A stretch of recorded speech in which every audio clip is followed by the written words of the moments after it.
this is Henny Espinosa with Justice Foundation. Today we are joined by Dr. Alan Stewart, co-founder of the nonprofit group San Francisco Aid for Animals. He's known throughout the Bay Area as a veterinary internist who is dedicated to keeping companion animals and their families together. Thank you so much for joining us on Justice Foundation, Dr. Stewart. It's a pleasure to be here.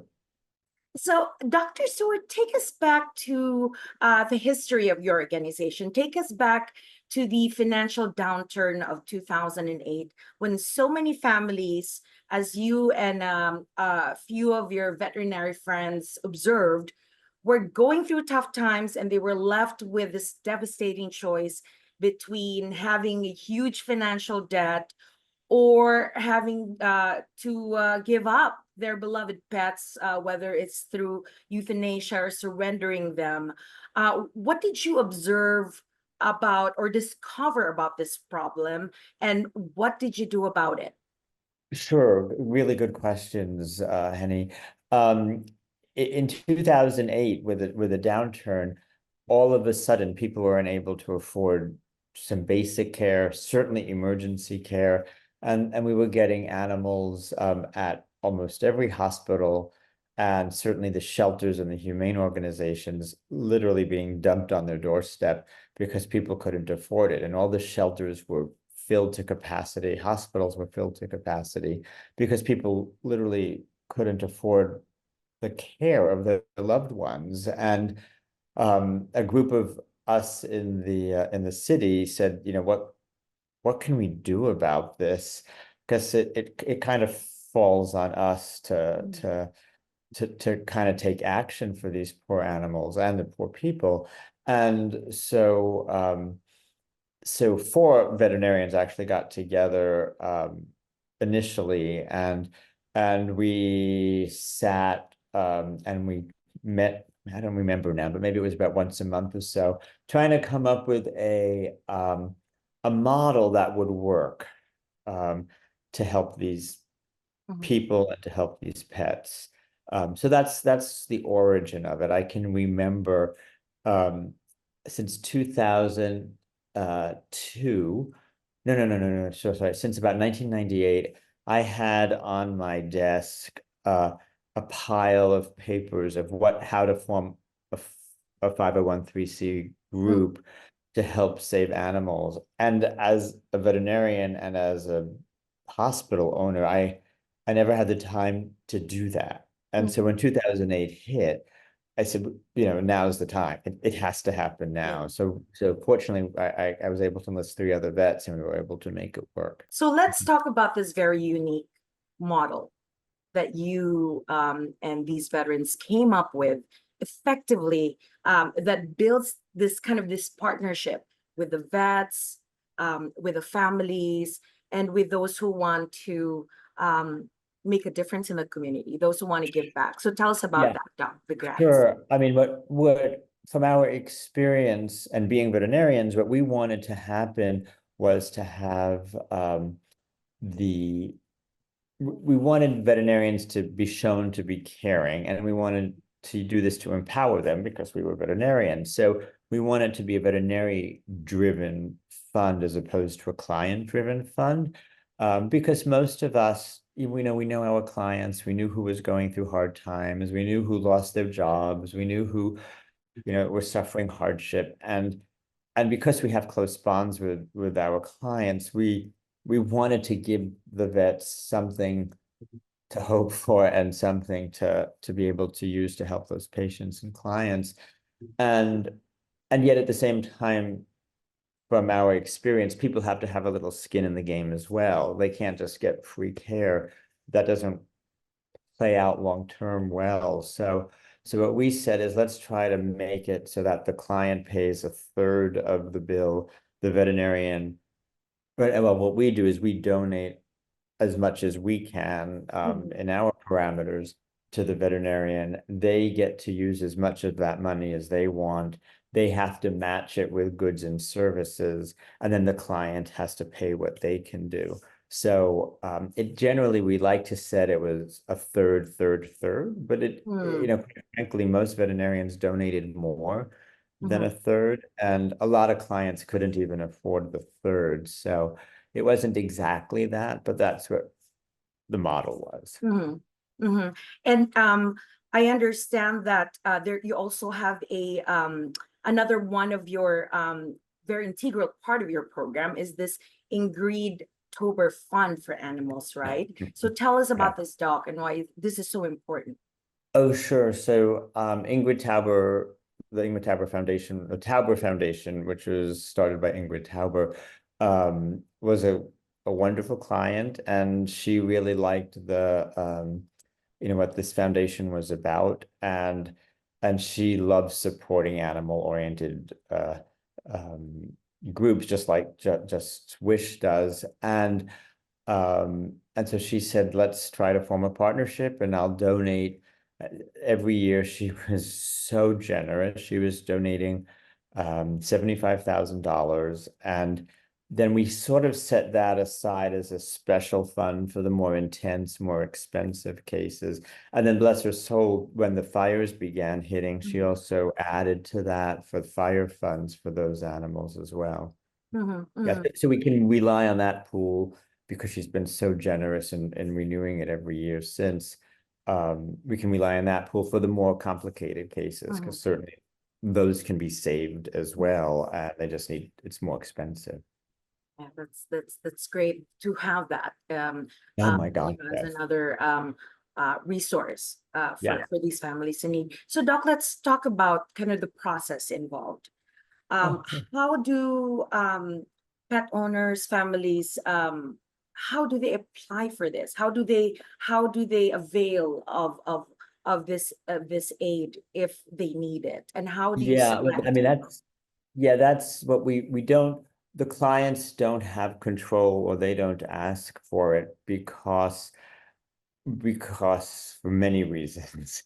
But the main one is it has to be veterinary driven. So Hmm. so if a client comes in, let's say Ricky Bobby comes in and he has a dog that was hit by a car with a fracture and might be critical.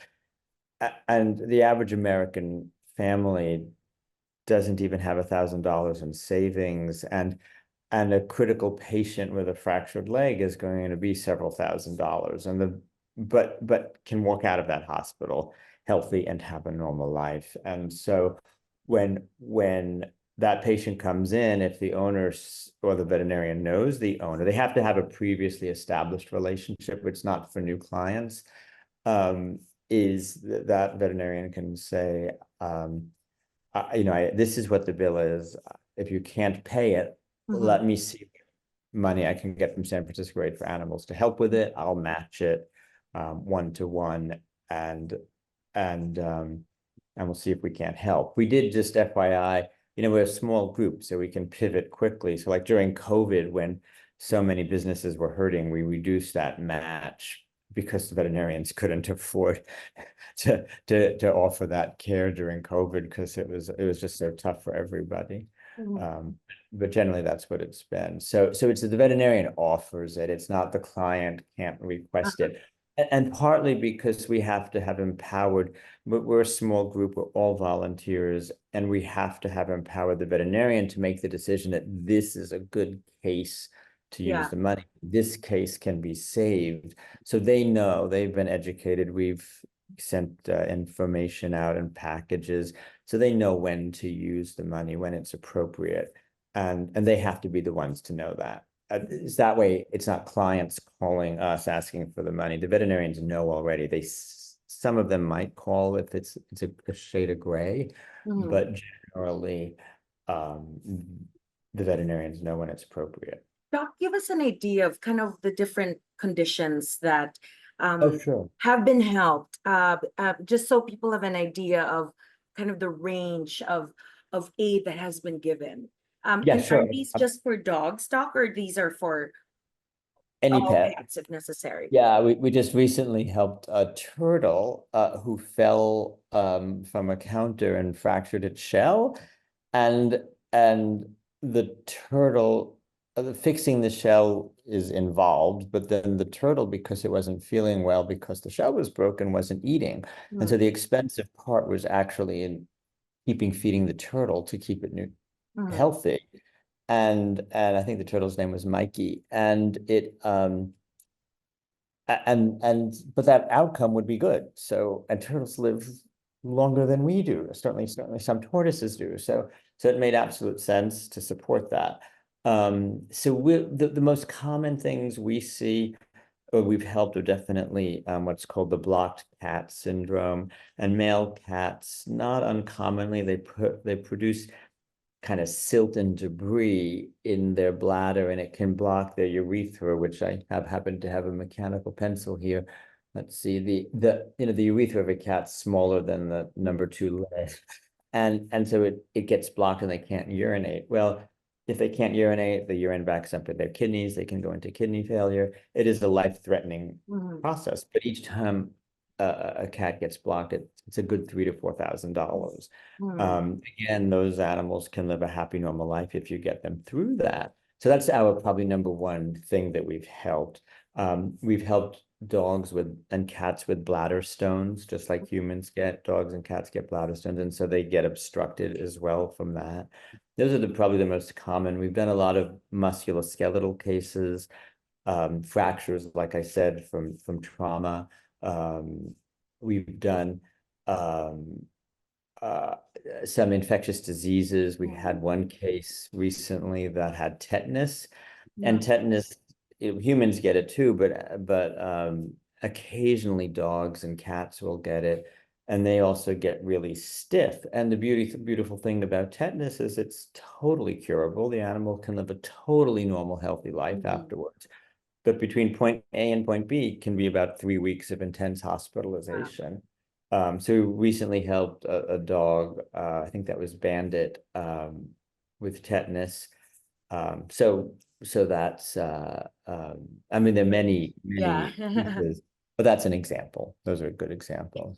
Can you give us an idea, Doc, of the kind of the impact that the organization has had through the years? How many animals have been helped? How many families have been helped? If you have Yeah, an totally. Yeah, estimate, yeah, so totally. I'm people happy know to. kind of the impact that this has had in the community. Sure, Henny. We began doing it in 2008. We did the first case, the first year we did one kind of as a practice, and then it just sort of ratcheted up and up. And I'm happy to say, and I know these figures because next week is our big fundraiser. To date, we have helped over 950 pets. We've Wow. saved over 950 lives. Wow. And those people, those families by extension, and we've gotten over $2 million donated. Wow. Yeah. Wow. That is so Maybe 1.9. I might be a little over, but wow. certainly at least 1.9 million. Yeah. Yeah. Yeah. Which I never thought we would hit that. But it's through, the generosity of, people like you, Just Wish, Tauber, and all the donors who realize how important this is. I mean, pets for so many people are really family. I've been there too. I had a dog that passed away, um, Hmm. a while back, but he was only 3 years old, and I kind of had to make that decision because it was a ruptured spine at that Oh, moment, whether to have him put down that night, or like the vet was telling me it was going to cost tens of thousands to have the surgery, and we wouldn't even know if he would have the same quality of life, if the pain would even go away. But when you're in that situation and you're up in your face with that, and you know that you might not be able to afford it, but it's just such a daunting, scary, yeah. guilty. You feel guilty too of having to Oh, make yeah. that decision. And Of um course. and I've been there, and I know how important your work is in the community, because then it it allows these families to just focus on healing, and these Yeah, animals yeah. to have a second shot at life, and the vets too, to, as you said, really show the community that you guys care. That must mean so much, Doc, to be able to be in that position to do that for the community. I mean, how do you Yeah. feel that you're able to do that's so powerful, I think, to create that movement of good. Thank you. Yeah, I don't want to get too emotional, but the giving back to the community, I think, is integral to what most veterinarians do, because pets are such a part of the family, and they are the human animal bond has gotten much more intense over the last probably decade or two, because all of these extemporaneous things that we Yeah, can't control, whether it's wars or political issues. And so that unconditional love that our pets supply just becomes more important and more yeah, integral. And so that bond is more intense. And I think as veterinarians, we recognize that. And so the two things it does actually, Henny, is it allows us to preserve that. And I would say after 35 years of practice, personally, I would say that's what I learned my job was preserving that bond of the human animal bond. But the other thing it's doing, which I hadn't really thought about at the time, is burnout in the profession is sort of at an all-time high because of all the stresses that are out yeah, there. And and when veterinarians euthanize patients, which we all do regularly, it takes a little bit of our soul away, no matter what. It takes a little bit of our soul away. And so it it avoids that. And so it really helps also the veterinarian not only contribute to the community, but reduce burnout that they might suffer. And so that has also been quite wonderful. yeah. I mean, unfortunately necessary, but wonderful to help. So Doc, what can the community do to help? I know you have volunteers, right? You have volunteers and donors. What can people do to take part in this movement? That's very sweet of you. I mean, basically it's 100% donor, 100% volunteer board, and it's a working board, and most of us do what most of the people who would do anything are on the board. We have a few volunteers, because we send sympathy cards um, to certain hospitals when they euthanize a patient. They'll let us know, and we'll send a sympathy card. And so we have volunteers who do the sympathy cards. We have volunteers who do some of the data collection. We don't have an army of volunteers. We don't have people walking dogs or taking care of them. What we need is money, because what we really do is we collect money and we give it out to the veterinarians to save lives. That's the biggest need. I think as we continue to grow on some level, we'll need more volunteers. But currently, it's mainly it has everyone, right? It's mainly money. I have to share this with you. I just thought of it literally tonight. And I don't know if this would help. I don't know if you'll, want it for the video, but I just had this feeling. And so what I'm going to do is ask you to close your eyes and picture your favorite pet that you've had. It may have been that 3-year-old dog that had its spine Mhm. fractured. But just picture that pet, that the pet that you love more than any. And we all have, at least one that probably is a favorite.